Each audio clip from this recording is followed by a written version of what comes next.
არ წყდება კრიტიკული განცხადებები დასავლეთიდან ქართული ოცნების მიერ მიღებულ რეპრესიულ კანონებზე. ქართული ოცნების საკანონმდებლო ცვლილებას, რომელიც გრანტის მისაღებად მთავრობის თანხმობას ითვალისწინებს, დემოკრატიისგან მორიგ უკან დახევად აფასებს ამერიკელი სენატორი ჯინ შაჰინი.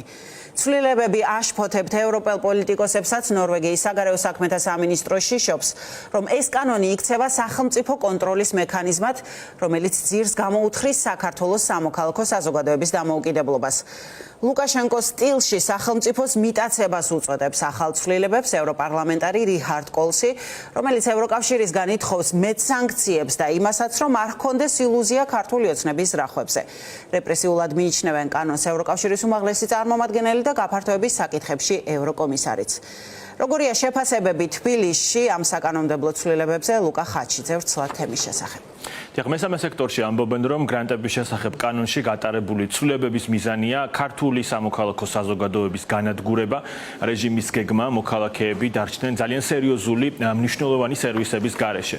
პირველ რიგში ალბათ აქცენტი უნდა გაკეთდეს სამართლებრივი დახმარების სისტემაზე, რომელიც ქართულ არასამთავრობოებს აქვთ წლებია და სწორედ მათი დახმარებით მოქალაქეები სისტემისგან იცავენ ხოლმე თავს, როგორც ადგილობრივ, ისე საერთაშორისო დონეზე. ოცნების ეს ნაბიჯი ასევე ანადგურებს სხვა პროგრამებს, რომლებითაც განსაკუთრებით მოწყვლადი ჯგუფები სარგებლობდნენ საქართველოში. გრანტების აკრძალვა ასევე აუქმებს დამოუკიდებელ კრიტიკულ მედიებს, ძირითადად ონლაინ გამოცემებზეა საუბარი, ისეთ პლატფორმებს, რომლებიც რეჟიმს ამხელენ ხოლმე კორუფციაში, ადამიანის უფლებების დარღვევაში და სხვა ანტიდემოკრატიულ ქმედებებში. მესამე სექტორსა და მედიებში კანონს უწოდებენ ქართველი ხალხის დევნის აქტს, რომლის მიზნადაც ასახელებენ მოქალაქეების მმართველი პარტიის სადამსჯელო სისტემის პირისპირ დატოვებას და ასევე საერთაშორისო საზოგადოებისთვის მათი თანადგომის აკრძალვას. მესამე სექტორში ამბობენ, რომ კანონის აღსრულება სავალალო შედეგების მომტანი იქნება საქართველოში განსხვავებული აზრის წარმოებისა და დემოკრატიული პროცესისთვის, რაც ქართული ოცნების ავტორიტარიზმს საბოლოოდ გააფორმებს, რაც ნიშნავს იმას, რომ ქვეყანა სრულად დაკარგავს ევროპული ინტეგრაციის პერსპექტივასა და შანსს.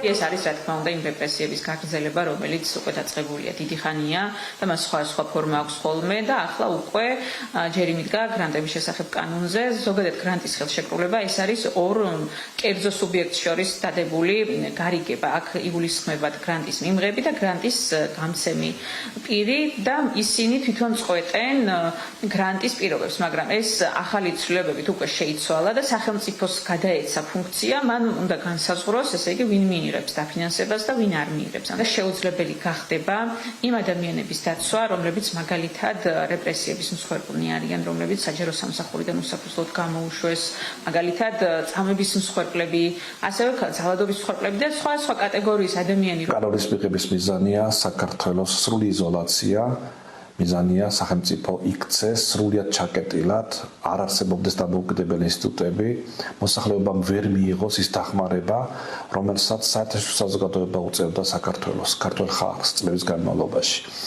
პრაქტიკულად ამ კანონის ამოქმედების შემდეგ სამოქალაქო საზოგადოების საქმიანობა პრაქტიკულად გაჩერდება, შეუძლებელი გახდება იმ სერვისების მიწოდება, რომელსაც ორგანიზაციები უწევდნენ საქართველოს მოსახლეობის სხვადასხვა ჯგუფებს და პრაქტიკულად შეიძლება ითქვას, რომ საქართველოს მოსახლეობის საჭიროებები ძალიან ბევრი მიმართულებით ვერ იქნება დაკმაყოფილებული. გრანტების აკრძალვის კანონი სწორედ ასე შეიძლება ეწოდოს მას, რადგან წარმოუდგენელია, რომ რეჟიმმა თანხმობა მისცეს დაფინანსების მიღებაზე ისეთ ორგანიზაციებს, რომლებიც მას აკონტროლებენ. მესამე მოსმენით მიიღო ეგრეთ წოდებულმა პარლამენტმა, დარჩა ფორმალური ნაწილი, რაც ივანიშვილის პრეზიდენტის მიერ ხელმოწერას გულისხმობს.